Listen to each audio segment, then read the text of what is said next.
This is BBC News. We're going to head to the Middle East now. Two updates to bring you. First, the Israeli military says it's targeted a senior official from the Palestinian Fatah movement who was killed in a strike on a car in southern Lebanon. Second update to bring you, since we've been on air actually, just hearing that US President Joe Biden is going to speak to the Israeli Prime Minister Benjamin Netanyahu on Wednesday to focus on one specific issue that's been a bit of a block when it comes to ceasefire talks and hostage release talks.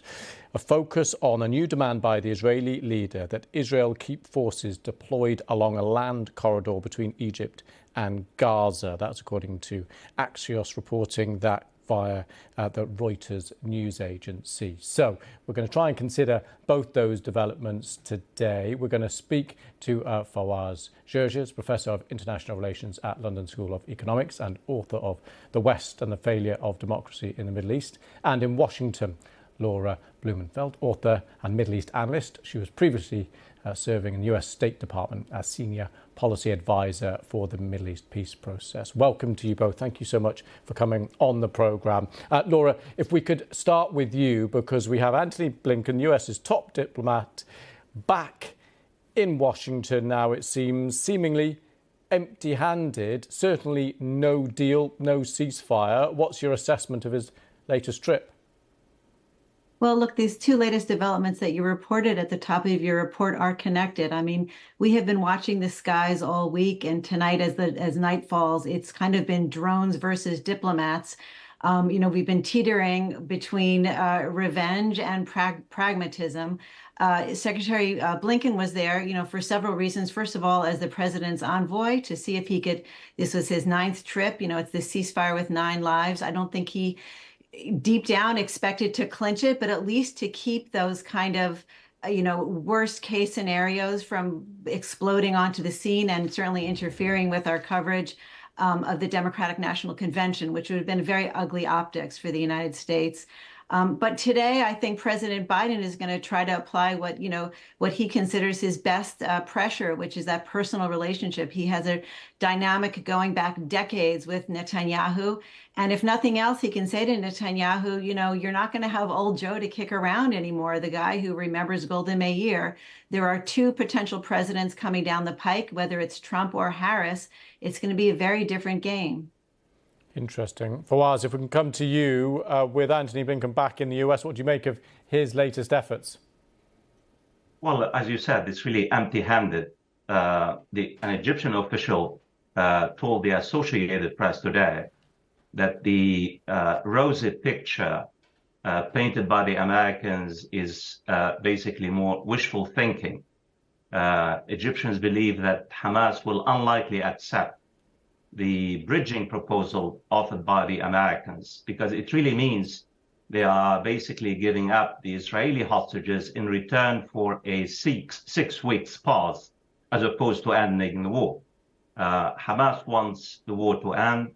Hamas wants Israeli forces to leave Gaza. Also, a sticking point, as you suggested, the Egyptians said that if Israeli forces remains in the Philadelphia corridor, this is unacceptable to both Egypt and Hamas. My take on it, I don't think there's a light at the end of the tunnel. I hope I am wrong.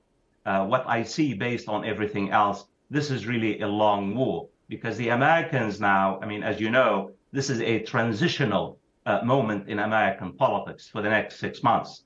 It's a very dangerous moment. And President Biden, I know he means well, but he really has not used any leverage with Israeli Prime Minister Benjamin Netanyahu. In fact, Israeli officials, including a top Israeli security officials who are involved in the talks with the Egyptians and the Qataris, told Haaretz newspaper today that Benjamin Netanyahu is trying to sabotage, quote unquote, the talks, because he really does not want the war to end in Gaza. Laura, if we can come to you, one of the points Fawaz was making there about the Philadelphia corridor, just want to say that previously Israel has said the tunnels underneath there have been used to smuggle weapons to Gaza's military groups. But on the latest negotiations, almost leaving the US perspective out of it, how close or far do you think the two sides are? Well, I think that they're close, except it's those final points that are the hardest to bridge. And I found that, I worked under Secretary Kerry in the Israeli-Palestinian negotiating team. Secretary Blinken keeps saying, let's bring it over the line, but those last few yards are the hardest to bridge. The president of the United States does have an ally, however, in Israel with the defense minister, Gallant, who actually went down to Rafah and stood there with his troops along that border and said there are ways to work around this. There are technical solutions. There are partially, maybe not, best case scenarios, but good enough. He also said that the Hamas brigade in Rafah is defeated. So box checked. We have a victory here, which is also very important for the Israeli public to hear. Internally, the Israeli public is pushing for the hostage deal. That's what they want. Also, they don't want another regional war with the people. So there is internal pressure in addition to the external pressure, which still could bring us to a happy ending here. I'm not, super optimistic because the tit for tat exchanges, especially with Hezbollah, are heating up and worrisome. If there's even just one miscalculation, the whole thing could blow. Okay. Fawaz, just briefly, before I let you go, just on the Israeli strike in Lebanon, on the Fatah member, what's your assessment of the significance of that? Well, look, you and I and your guest in Washington were talking about the ceasefire in Gaza.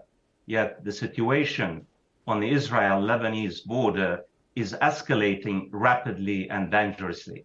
I believe that both Israel and Hezbollah are on the verge of making a catastrophic, monstrous miscalculation. We have really strategic escalation, everyday bombing and counter bombings. The reason why the ceasefire is so important in Gaza, without a ceasefire in Gaza, I believe that you're going to witness, basically, you could wake up tomorrow, you and I, and find all-out war between Israel and Hezbollah that could escalate into a wider regional conflict involving Iran and its allies and the United States as well. Okay, Fawaz Gerges, Laura Blumenfeld, thank you both very much for your analysis and your opinions and thoughts on it. Thank you. Thanks.